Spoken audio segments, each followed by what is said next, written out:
Passo Mondial në Top Albania Radio. Franca është gjysmëfinaliste e parë e botrorit që po zhvillohet në Amerikë, Meksik dhe Kanada, pasi mundi mbrëmjen e djeshme Marokun me rezultatin 2-0. Sot do të jetë ndeshja e dytë, ajo me Spanjës dhe Belgjikës. Kundërshtari do të luajë përballë Francës pastaj të martën në gjysmëfinale. Ne jemi sot në studio me Livian. Përshëndetje të gjithëve. Profesor Afizi. Përshëndetje. Dhe Ervin Nikolla nga Top Albania Radio. Përshëndetje, mirë se u gjej.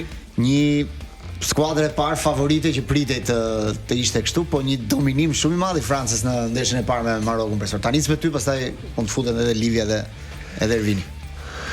Unë mendoj që më i zgënjym që isha dje nga Maroku, ajo që na zgënjojmë më tepër sepse e pritja me sy të madh. Aq më tepër jep prisje pak rezistencë. Rezistencë dhe për ta llogarit pak edhe Francën me pas se ku është me kundërshtar të nivelit pak të deri këtu, mbi mesataren, po e themi ne. Edhe ajo e Marokut mund zgënjej shumë. Është një pyetje që ne ngaherë edhe pjesa e trajnerëve, po edhe publikut e bën ngaherë, ku ke disa disnivele me dy skuadra. Për shembull, Franca është kampionja e Europës e botës me radhë, ku lun me një skuadër siç është për shembull Maroku, që ka maksimumi i saj ka vend tretë. Mos gabojmë para disa herën e fundit. Kohën. Dhe këto kohë e fundit ka dalë paksin pedestal. Apo kur ishte edhe Egjipti me Argentinën. Pa janë dihet se kush është diferencat e mëdha, po. Pra, unë e di kush është Franca, unë e di kush është Argentina. Tashi po bëj pyetje. A më mirë të humbish duke luajtur në sulm, a më mirë të humbish duke luajtur mbrojtje? Këtë pyetje duhet të kenë bërë ata vetë. Kesh pra. Jo, po ta shtrojnë në një moment tjetër, në një mënyrë tjetër, për shembull, ti e pe që Maroku nuk luante dot se ishte shumë e fortë Franca, pra nuk e lejuan ata, apo dhe vet kishte zgjedhur një strategji jo të duhur. Maroku nuk guxoi të shkonte as mori, as begenisi me shkuën drejt portës së tyre. Imagjinoni nuk ka gjytur asnjëherë në portë. Asnjëherë po Maroku atë presingun e madh që i bënin neshën e parë Brazilit, që ajo tash mund të them që mos ka qenë rasti. Se të lush me Brazilin në të formë, edhe të vishte Franca mos gjysh një herë në portë. Atëherë ka zgënjur komplet. Edhe sot notën më të mirë unë e Egjiptit, që të paktën e ditë kush është Argentina, luajti me gjitha ato mënyra që ne jemi dëshmitar.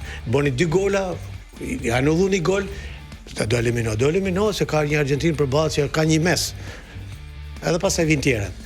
Kurse ti nuk more përsipër absolutisht asgjë. Kjo më ka zgënjur mua. Domethënë që ti dole, mund të them që ki dalë rastësisht aty. Po. Që gjithë thoshin këtë përshtypje dha dia. Kjo, unë për vetin e zbërthava këtë lojë. Që më mirë të humbish ti pjesën e parë çfarë bëni, nuk do shkohesh herë në sul, e the 0-0. A jam mirë? Si jam mirë? Ti mendoj me qumë shtesë, me qumë penallti. Kur filloi pjesa e dytë pati një lloj reagimi pozitiv, po të lehtë, jo do një gjë ndryshe. Absolutisht nuk na meti gjë në mendjen e As absolutisht.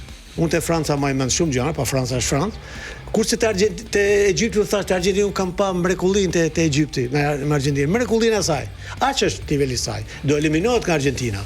Për këtë arsye që unë kjo më ka zgënjur. Ta kundërshtoj pak? Tani Maroku ishte shumë koshient për kë kishte përballë. Nuk kemi një Francë të zakonshme, kemi një Francë të jashtëzakonshme. Argentina kishte Mesin, Franca ka një 10 Mesi aty brenda.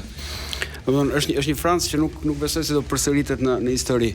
Mjafton të shikojë dje Olizen, hapin, vrapimin, sigurinë në çdo lloj pozicioni, në çdo lloj manovre, për të kuptuar që ata të Marokut e dinin shumë mirë me kë kishin të bëni. Për më tepër që me një pjesë të madhe të lojtarëve janë shok skuadre apo ish shok skuadre. Pra, ata e din mjaft mirë nivelin, prandaj kishin shumë arsye, kishin paktën 10 arsye, po nuk marr gjithë lojtarët e Francës tu kur them 10 arsye për të qenë të friksuar. Padyshim që jam me ty, që kur ti e di shumë mirë që për të humbur përballë një skuadre këtij niveli më mirë provo të sulmosh, jam absolutisht për këtë, gjithmonë për këtë. Vdis në këmbë.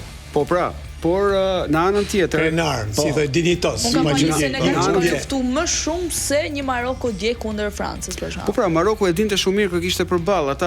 Ata me një pjesë të mirë të lojtarëve hasen edhe në stërvitje përveç lojës që bëjnë çdo ditë.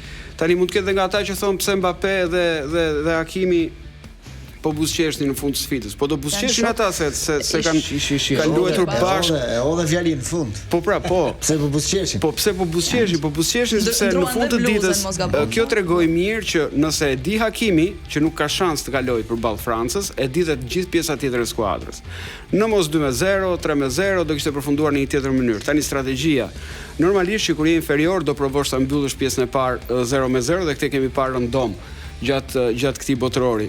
Profesor, jam me ty, pse në pjesën e dytë nuk bën namin në logjikën pse nuk sulmuan, por ju lutem mos harroni çfarë muri ka mbrojtja franceze, edhe pse ndonjëherë duket e thyeshme, pra ti mund ta kapësh në tranzicion pozitiv lehtësisht, por në krahun tjetër mbrojtja franceze është e frikshme, sepse përtej atyre që janë aty të rreshtuar, ke dhe Olizen që të vjen nga porta kundërshtare me një hap. Tani ti nuk mund të thosh që Franca s'ka pika dopta. Besoj që ka diçka që Jo, ti mundohesh me gjet, po unë jam duke vënë me gjet, po unë nuk i gjej deri për momentin. Nuk i gjej, me të thënë drejtën. Do duhet një ndim ndoshta nga Spanja për normalisht për ta bërë paktën me pate atë mendimin e Wenger që thotë vetëm një skuadër që mund ta ndalë Francën është Spanja. Si pas ati kuptohet, është një diçka që ai bazohet diku. Tani u bëm kurioz gjithë. Jo, edhe po mendoj gjithmonë të pa parasysh që nuk është Spanja më mirë, po, s'është. Kurse Franca është më mirë. Franca është më mirë, po. Do ta pranojmë, normalisht kështu e kuptoj. Dhe ka një Mbappé dhe kjo më bëri përshtypje ti mund ta kesh vënë edhe vetë profesor, që po lexoja disa statistika Mbappés të Realit Madridit me Mbappén e Francës. Dhe faza mbrojtëse, vetëm faza mbrojtëse, pa u marrë me sulmin, ishte gati 100% më efektiv Mbappéja me kombëtarin, pra vraponte, bënte presion dhe kundërshtarëve. Se sa me Realin ku këto shifra i kishte 50%, 60%, ndonjëherë që ndryrë merrte topin nga presioni i tij. Kurse me kombëtarin ishin gjitha mbi 100% impenjimi i tij në fazën mbrojtëse. Le fazën sulmuese, okay. Po dhe në fazën mbrojtëse ai shumë i rëndësishëm këtu. Ne të paktën kemi thënë për kjo tregon që ai ka një lloj motivimi tjetër kur është këtë vit me kombëtarën. Vedi, ai duke qenë se merr pjesë edhe në fazën mbrojtëse, atë sa merr, se nuk ka thënë se ky vjen te 16 e vet. I vetmi njeri që vjen te 16 e vet, një Haaland vjen vetëm ku ka kornën në portën e tij. Se ai nuk kthehet, normale se është diçka, por te Reali si ka televizje, si ka televizje, gjithmonë mendon që skuadra e Realit duke pas parasysh ka ata lojtarë të jashtëzakonshëm që ka. Edhe pavarësisht se këtë vit nuk ka qenë ashtu ku duhet. Duket që luajnë secili për veten në Real. Kurse këtu ka një diçka të cilën ky lojtar, do të tregoj pak edhe gjendjen e tij fizike të mirë, që vjen jo nga i paraqitë e mirë me Realin. Edhe mos ia vjen pastaj ata që ky nuk kanë formë, ka gjendje jo të mirë. Ky si duket e mori këtë spunto që e themi ne. Do të thonë një nxitje që ky duhet të jetë, të marrë Francën për mishpatlla. Pra si merr Messi Argentinën, ky do ta marrë. Ronaldo s'mund ta marrë te Portogalin, këta e marrin. Edhe Haaland deri diku apo Kane deri diku. Pra janë disa gjëra të cilat edhe ky do të dalin në pedestal, s'e bën. Kuptohet? Cilësitë e tija janë të veçanta në krahasim me të tjerë, tash duhet të flasim realitetin. Dje ai humbi dhe një penallti.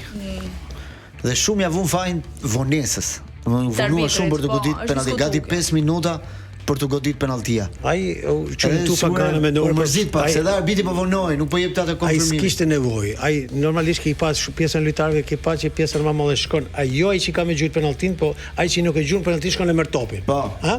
Edhe ne them, do e gjuj Dembele. Dembele kthehet për ta heqë këtë anën e presionit psikologjik. Ky s'kishte nevojë, mund ta merrte topin, nuk kthehte këtë ikte, mos ta vete topin aty ku e vunit. E vunit dhe po priste. Edhe pritet dhe bote kështu dhe me atë nisëm mos nisim. Pra janë shumë gjëra që influencojnë të lojtarët edhe nga ana psikologjike. Po ekzekutimi ishte i gabuar, ishte shumë i dobët. Po do sigurisht Rashkiti ka Mali, sigurisht ka shumë penaltive që kishte gjujt rresh, edhe portieri kishte shënuar me penallti. Kishte shënuar, ishte penalltia parë që humte, mas 15 rresh që kishte bë. Po dhe Bono dje shënoi rekord se është portieri që ka pritur më shumë penallti në botror. Është portier specialist për penalltit. Livia, çfarë kish? Meqense me përmendet Haaland e keni bën një lloj krahasimi, më ka dalë një statistikë që në 54, domethënë Haaland ka luajtur 54 ndeshje, ndërsa po. Mbappé ka luajtur 103 dhe Haaland ka shënuar 62 gola ndërsa Mbappé 63. Është një diferencë shumë e vogël në, domethënë, golat janë po aty me gjysmën e ndeshjeve. Shiko, në sulmin francez, domethënë përveç Mbappés, shënojnë edhe tjerë, po. Janë edhe tjerë. Është shpërndam me pak lojë. Shpërndahet goli, po. Te Norvegjia që i kanë me pikatore lojtarët e sulmit, i vetmi njëri që është një person i tillë i cili ku shkon topi aty do shkojë. Ne themi cross, por nuk janë crosse. Ne i themi që hidhe topin në zonë, domethënë sa topa hedh në zonë, sepse topi në zonë nuk është krosim kur ti nga mezi fush kroson. Okej. Edhe siç ishte për shembull goli që i bani Brazili, golin e dytë më duket mos gabohem që i bani ai Casemiro kur e krosoi ky Gabriel. Po Gabriel ishte këndej mrapa nga mesi fushit i tij dhe holli top këtu. Ky nuk ka krosim, ky është hedhje topit në zonë. Krosimet janë kur shkon vi fundore, që futesh thellë. Po, dhe futet krosi shpejt, bën ato krosimet pam shpejt e godite. Haaland është i kudonolli që gjen intuit aty se meritë mos ja heqë. Ashtu është po. Godet shumë mirë si me kokë edhe me këmbë, është një gjë. Ka shtat lartësinë e madhe. Pra, një diçka të cilën në krahasim me Mbappé ka edhe disa të tjerë që i vinë mbrapa. Loja shpërdame që ishte edhe Glenti, pra e hapun, sidomos kësaj periudhe që ata kanë lojtar. Niko? Haaland është lojtari që edhe asistin ja jep vetes. Domethënë është një lojtar që dita fitoi topin në çdo lloj rrethane, e pam çfarë bëri me Brazilin.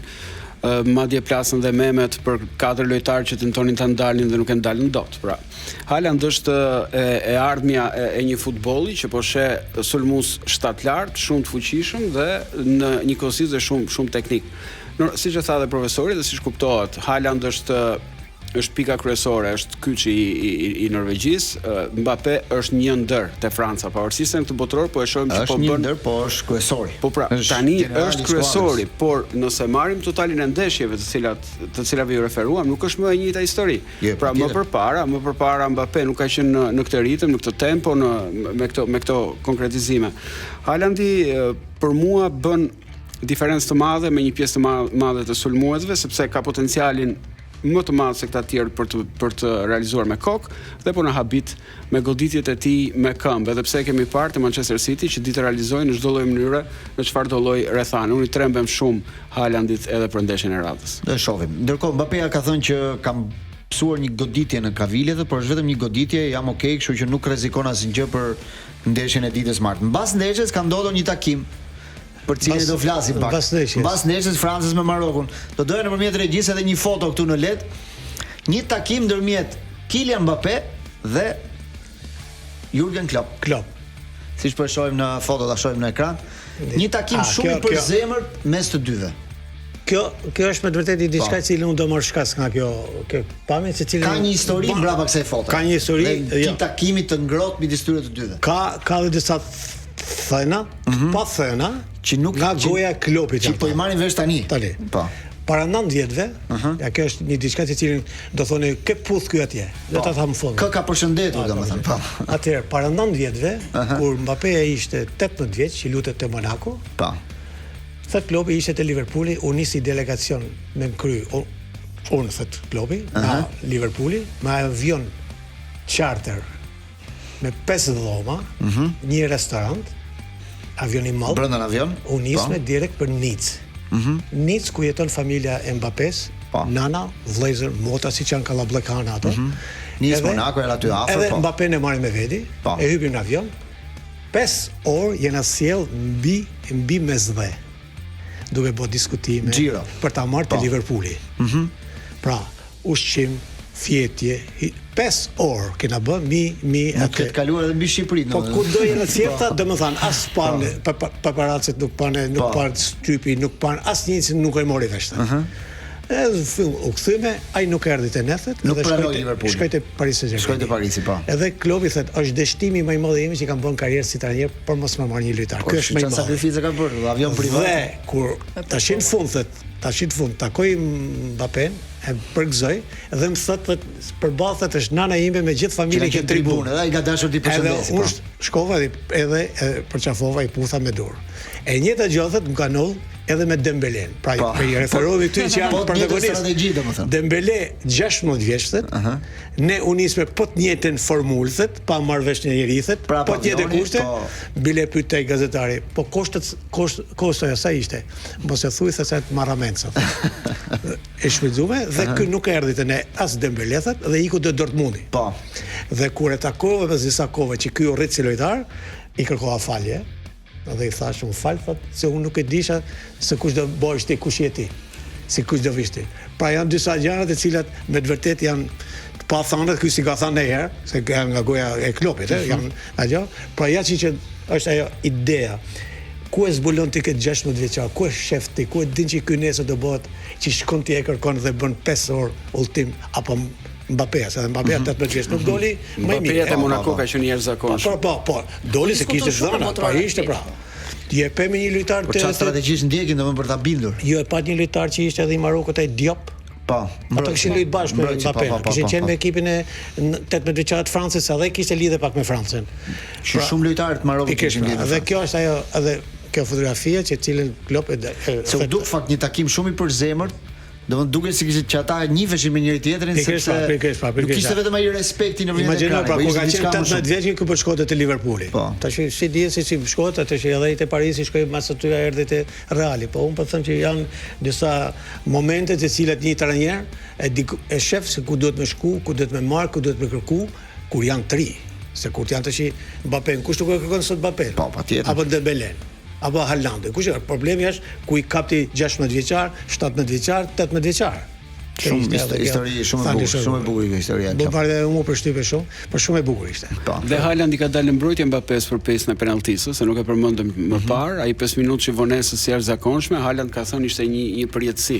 Në logjikën që kushdo që do të priste gjatë për të ekzekutuar një penallti, shanset më të mëdha i kishte për të gabuar. Edhe një gjë do të diskutoj me ju në lidhje me këtë vendimin e dy fisht ose standardin e dy fisht që po ndjek FIFA.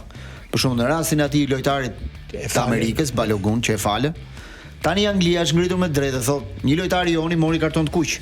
Dhe është dënuar 2 ndeshje, Kuensa, që është i mbrojtës krahut që është shumë e rëndësishëm për ta. Glende.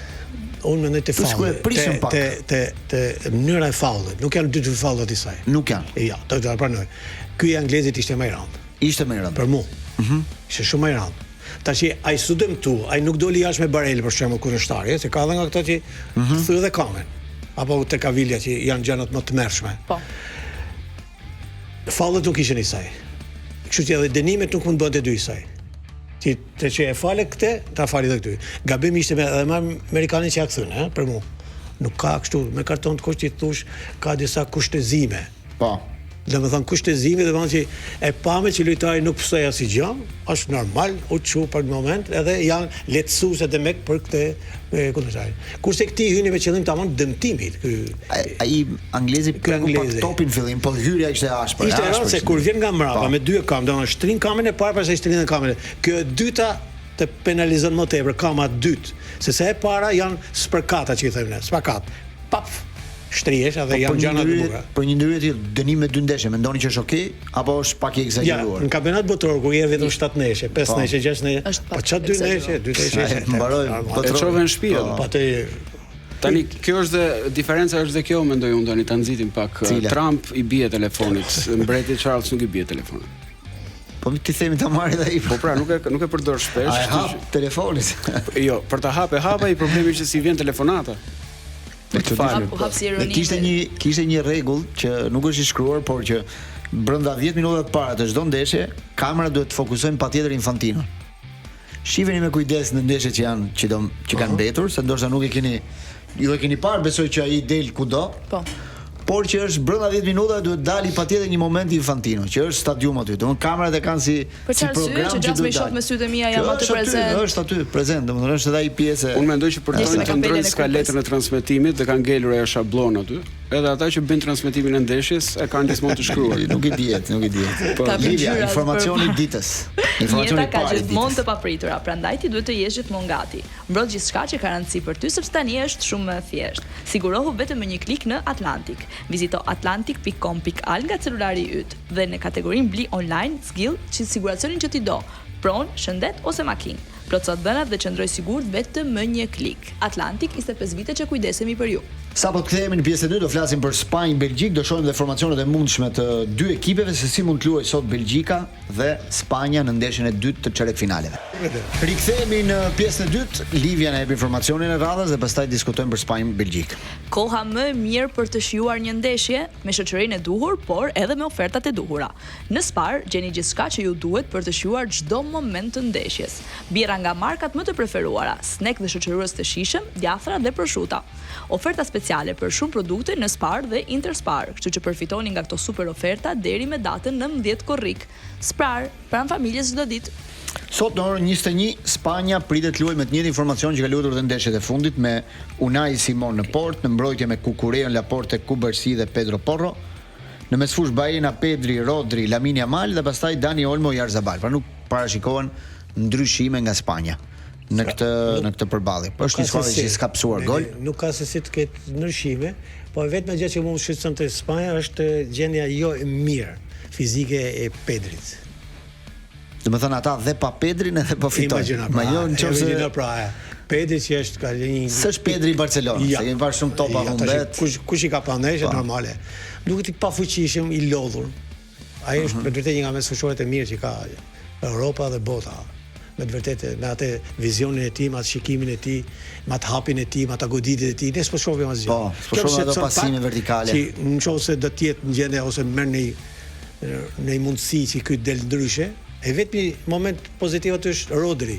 Po, Rodri është përmirësuar ndjeshëm domethënë këtë vit. Se edhe ai Luis, që është ai Fabian Ruiz, që Fabian Ruiz, po. Edhe ai nuk është ai i Paris Saint-Germainit, edhe derisa ka dalë në stol, pra ka shumë gjëra që mua nuk pëlqejnë. Pastaj edhe diçka tjetër, duke pas parasysh edhe Oyarzabal, që është një lojtar i cili prap tu bezute ky lojtar shkon mendet e lojtarët e famshëm të Spanjës kush kanë qenë pykat. Fernando Torres, David Villa, shumë tjerë. Rauli, po më përpara. Unë më mend Butragueño me radhë, gjithë ata që kanë qenë asat. Ky nuk hynte këto. Po si ka mundësi që i përshtatet shumë skemës që luajnë ta? Pekesh pra i përshtatet sepse edhe i ka mbet edhe këtij tash në kuptimin e saj, sepse sot është lojtar dhe inteligjent në zonë. Jo, nëse do themi ne sot, mirë nuk u fut këtu. Kush do futet? Torres. Ai mund të luajë Ferran Torres ose kanë një lojtar shtat lart, Borja Iglesias që luan me Betisin. E kuptoj. Po janë të shpikatëm në kuptimin e saj. Bile Torres më tepër ka luajtur edhe në krah, sa dhe nga krahu vjen ky lojtar. Po. Paktën me kombëtarin ton që luajt me ne në Europianin e 2024, luajt me Spanjën. Torres i bëni golin, anë erdhi nga krahu djathtë, doli atë me shpejtësinë. Është lojtar që lund dhe nga krah, edhe ke Barcelona ka 3. Kjo janë dy pikë pyetje që thamon Zisi do përballojnë sot duke pas parasysh ke një skuadër që ke mundësinë që të bësh disa veprime të cilat nuk e di, janë. Po Belgjika çfarë përshtypjet ka lënë paktën që nga fillimi botërorit deri kur ka arritur tani në 18 mirat e botës. Fillimi jo i mirë, mendoj unë. Pastaj filloi duke rrit pak a shumë, duke rrit lojën e saj. Dhe edhe ajo ka qenë në ato pozita që ka qenë Portugalia me Ronaldon apo me Lukaku dhe me De Bruyne. Pra, duke pa parasysh ndoshta këto janë më të kuptueshëm dhe më të një gjushën, thojza po themi ne. Lukaku do rishë startim duhesh për 20 minuta, 25 minuta. Ai ka vënë shpirtin paqe dhe ai thotë mos gabon, ka bë 4 gola. 20 minuta thotë i shfrytëzoi, po bëj gola. Ka bë 3 apo 4 gola, nuk e di sa ka bë. 3 gola i ka bë. De Bruyne në neshjet e fundit e larrës ai tha një gjë, ti më duhesh se 3 neshjet e para ti luajte komplet lojën, unë rrove pak në fund. Pra janë më të kuptueshëm këto në si edhe lojës, sepse në fillim që luajti ato dy neshje, sidomos nuk e di me cilin barazoi që luajti. Nuk unë mendoj që nuk është Belgjika asgjë kemi parë ose apo. Unë mendoj që mori shumë zemër në momentin që arriti me rikthy ndeshjen me Senegalin, aty e kuptoj që jemi Belgjika, mund të ecim përpara dhe sikur me vërtetë shoh Belgjikën si ngritje. Timi fort ishte, timi fort. Shumë i fortë. Edhe pastaj 4 gola që i bëri Amerikës. Unë do të edhe një koment përsor se kam lexuar sot në shtypin spanjoll, flasin me superlativa për Cubarsí. Të mbrojtësin e ri që ka Barcelona që në kombëtare po shfaqet shumë mirë në këtë periudhë. Spanja s'ka son as gol. Sikur të ishte edhe një lojtar tjetër i moshës tij, pak ose pak më i pjekur në vend të Laporte. Do të thosha unë, do të ishte më mirë ndoshta duke pas parasysh që ky lojtar i ngathet pak Laporta tash imagjinoni tash ishte te City e largune pak njëri tjetrin. Po është lojtar që sot tash ka përballë kundërshtar të tjerë, ka lojtar të tjerë. Do ta shohim se kuptohet, nuk ndoshta mos flasim para kohët, po ndeshjet që kanë pa kur ka dy luftime, pavarësisht ata s'kan mësuar si gol, Po kanë mësuar, pra edhe quhet sikur është mbrojtja më e mirë. Por në fakt nuk është mbrojtja më e mirë. Mendoj që nuk është mbrojtja më e mirë. Për mua ja.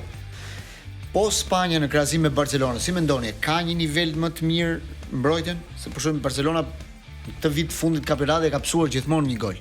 Dhe spanjollët luajnë pak a shumë në mënyrë të ngjashme me Shikogi, në çështë se i referojmë pak Champions League-it ku Barcelona u eliminu nga Paris Saint-Germain.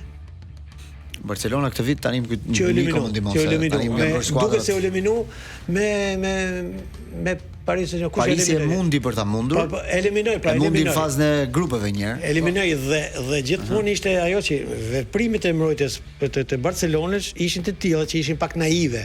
Domethënë, delshin nga zona pa llogarit mbrapa si mund të vishin me short nga mbrapa shpinës që i erdhën. Edhe dëmtune që i bënë një gol 2-3-1, disa dolën një ndeshje dhe i thanë Fliksi që një gjë. Në Champions League nuk luhet kështu. Champions League don që të fitosh, marrësh rezultatin. Atletico Madrid e eliminoi Barça. Me Atletico Madrid. Po, ato që ishin pra, edhe në një moment veçantë, thash, mbrojtjet e këtyre pak a shumë reflektohet edhe te kombëtarja. Po ta shikosh. Po në kombëtar për shembull Portugalia nuk e ngacmoi dot, në momentin që nuk vinin dot. Deri këta momente nuk i ka ngacmuar njeri. Po. Se dhe shorti ka jetë bjerë për balë tash. Argentina i hero përplas me Egjiptin dhe u bën nami. Kurse këto do të Spanjës forcën e vet do t'ja masim me Francën nëse do luajë nesër pas. Nëse do dalim me Francën atëherë po. Shikoni një Spanjë në nivelin të Francës? Se nuk më jep, nuk e di. Në nivelin jo, po u them që mund t'i bëj ball. Kjo Spanja nuk më jep as shumë siguri. Nëse se unë për shembull parashikimet e ndeshjes së djeshme, më thu Francë-Marok fiton Franca, ndërsa kur fitet për Spanjën nuk e kam atë lloj sikur do e fitoj Spanja. Ja ju a themu sa janë përqindjet, derisa presorët e fe. Atë është problemi këtyre skuadra për të konkuruar njëra tjetrën është problemi është që në zotrimin e topit, sa më pak mundësi të japësh mundësi Francës që ta ketë topin ajo, se sa më tepër ta ketë Franca ti do kesh probleme gjithmonë mbrapa. E vetmja gjë që mund t'ia heqin këtë mundësi është Spanja, se Spanja mban për veti topin. Po. Pra të dyja do të jenë kështu tash. Kush e mban më tepër që të kem mundësi që të shfrytëzojnë një gabim, një pasim gabim. Se kështu ishin edhe golat e djeshëm të Spanjës të Francës. Gaboi ai 18 vjeçari herë po që ishte me ata flokë të mëdha që gati u bë goli, pjesën e parë që ja priti portieri Kono me një hedhje të jashtëzakonshme. Filloi pjesa 2 prap pasim gabim atë se morin topin, ato çfarthejnë ato pastaj. Kështu që duke pat parasysh atë deklaratën e Wenger që thotë që e vetmja skuadër që mund ta ndaloj Franca është Spanja është nga kjo pikpamje thotë ai, se nuk thotë ai të i merr kokë për kokë lojtarit, bën analiza të tilla ai. 68 me 32 janë për Spanjën. Sa ulët përqindja në krahasim me Francën dje? Po 70 ishte Franca më thënë. 70 duket me 30. Në këto jo. Bile në pjesën e parë. Për Belgjikën po flet. Po pra, Spanja-Belgjika është 68 me 32% ja e fitores. Në pjesën e parë, po ta shohim pak po i ktheme te Francës me Marokun, përqindja kur marroi pjesa e parë kishte Maroku më tepër se sa Franca. Tash s'ka logjik. Sepse e la Franca të luajë. Po pikërisht normal. Edhe rastet ishin më tepër te Franca se sa këta. Anglezët kanë një rrezik të madh për temperaturat e larta në Miami. Flitet se do jetë një vap e tmerrshme në orarin e ndeshjes anglisë me Norvegjin. Në Miami temperatura 40 gradë, 42 gradë, që do ishte diçka se ditë me Francën me Paraguajin. Për te i vapës, Declan Rice me virus. Po. Mark Guehi dihet në dyshim për Angli-Norvegji, kështu që nuk e di si do çfarë manovrash do bëj. Tani Anglia është Angli. Kjo nuk diskutohet, po dhe mund t'i marr masa trajneri pa. Mirë, ka kontingjent futbollistësh, se ka. Po këto virozat nuk po i kuptojnë në Amerikë, sepse ishte Norvegjia me të lashe pak ditë më parë. Po ekipi kishte disa lojtarë me viroz, mos gabofsha? Po s'është çështje edhe ushqimi, ndoshta uji. Madje janë Meksikë morën ujë me vete. Ekipi norvegjisë është detyruar të ndryshonte hotelin, se për shkak të mufalakshtinës, për nuk ishte ajër kondicionum, kishte shumë probleme, ishte pisë. Kishte papastërti dhe kishte kërkuar leje FIFA-s për ta ndruar. Po, por me shpenzimet e tyre, domethënë Federata Norvegjeze ka shtuar lek për të shposhtuar dhe në brenda 2 orësh janë çfarë. Alan tha që do jetë ndeshja më e rëndësishme jetës time, tha. Përjashtoi dhe gjithë finalet çfarë mund të ketë luajtur në Angli dhe në Champions League, finali që fitojmë me City para 2 vjetësh. Domethënë Në gjitha këto, kjo është ndeshja më e rëndësishme që kam e nga gjë vini fal. E vjen nga gjë që thotë edhe Glendi. Mund të jetë Alan që mund të jetë diçka që themi ne ja njohim lojën, për shembull. Janë dy shokët e tij të skuadrës. Po. Oreli atje dhe O'Reilly dhe është dhe Stones që Guehia po tani kohë e fundit. Stones po qemi që mund të jetë rezervë, po foto Stones bën 3. Po. 3 mbrojtës. Ato e dinë se kanë për ditë stërvitje, kanë gjë gjatë, pavarësisht se mund ta ndalin po. Jo. Stërvitja me neshën ndryshojnë, ako të se stërvitjet le edhe të merresh topin edhe lëviz. Kjo mund të jetë alë që ai mund të thotë këto ma njohin lojën. Po edhe kjo janë një fatyrë. Gara tjetër edhe Bellingham apo jo, janë kanë luajtur bashkë edhe me kanë luajtur ke Dortmundi po. Kanë qenë shok skuadre bashkë, kanë miqësi shumë të fortë bashkë. Kanë miqësi dhe besoj se njohin njëri tjetrin edhe në lojë. Ato mund të ndeshin pak njëri me tjetrin, unë flas për këtë që do përballohet datë gjithë kohës me ta, goditet standarde, goditet. Pra, kjo mund të jetë. Si trajner, këtë do zgjidhim mes Harry Kane dhe Haaland. Kë sulmues do preferoje në ekipin tënd të ëndrave për shkak? Unë do luaj me të sulmues. Jo, Haaland në pjesë dytë. Haaland në pjesë dytë me lidhje. Unë do luaj me të sulmues. Unë jam kam drejt me luaj. Mund të luani dot të dy ata? Po si. E plotsojnë njëri tjetrin, ëh? Se pjesën më të madhe do të po Kane vjen brapa po. Sillet. Kjo është një gjë jashtëzakonshme që bëj lojtar në 32 vjeç. Unë nuk e di ku e merr atë fort, ku e merr atë siguri e gjitha gjërat, ku e merr përpjesë pjesa më e madhe e lojtarit sulmi thonë, nuk pa harxoj shumë forca për të ardhur mbrapa se të kem përpara. Ai po gjitha përpara. Edhe një pyetje bëj, se më the para emisionit që ke parë që në 70 botror, 15 botror që nga viti 1970. Edhe 66 me film, pra po bëhen 16. Në Angli 4 me 2. Kishe parë ndonjë botror që ketë kaq shumë yje dhe kaq shumë gola? Ja. Që të ketë Haaland, Mbappé, Harry Kane, Messi. Unë para djem duket mos gabon ka bandeshën kujtime, po, ndeshje që jep digital tani. Hollandën, e Cruyffin 74. Hollanda 74. Po. Tash i bosha Brazilin në llogarinë e kësaj kur tu i pa atë ditë që kishte mbet nga Brazili 70-s, që ishte Pelé, Zagallo, Tostao ishin këto, gjithë kompania aty në Jorginho këto. Kishte mbet vetëm Rivellino. Ishte e më mend që ai kishte mesi duket mosha 35 vjeçare kishte në fund. Pa kaq me shqel ma kanë luajtur në Hollandës atë Cruyffin. Unë nuk thash ishte Paraguay apo ishte Brazili. Këtë do, mos e paragjykoni Paraguayn. Duke pa këto i kanë thënë me mend thash këtë nuk ka mundësi që fitoj Hollanda 2-0, edhe dolën finale me Gjermaninë. Parashikimi për sot, momenti i fundit Livia, Spanjë Belgjik, kush kalon? Do jetë një ndeshje shumë e vështirë mendoj unë, por në fund doja dali Spanja. Spanja, brenda 90 minutave. Jo. Me shtesë, me penalti. Shoh penalti këtu. Penalti. Profesor, Spanja. Brenda 90 minuta besoj. Tani të kapemi pak te historia. Jo, përsëritet te Fegjarsa, kalon Belgjika. Kalon Belgjika. Ja, doli kundër. Nëse mund të pëlqen të them të drejtën, po. Kaq ishte për sot. Falenderojmë Livian, profesor Hafizin dhe Ervin Nikollën. Me pason do shihemi nesër në mëngjes në orën 9 për të bërë një rezume për ndeshjet dhe për sfidën që na pret nesër në darkë ajo mes Norvegjisë dhe Anglisë. Deri atëherë miru dëgjofshim dhe miru pafshim.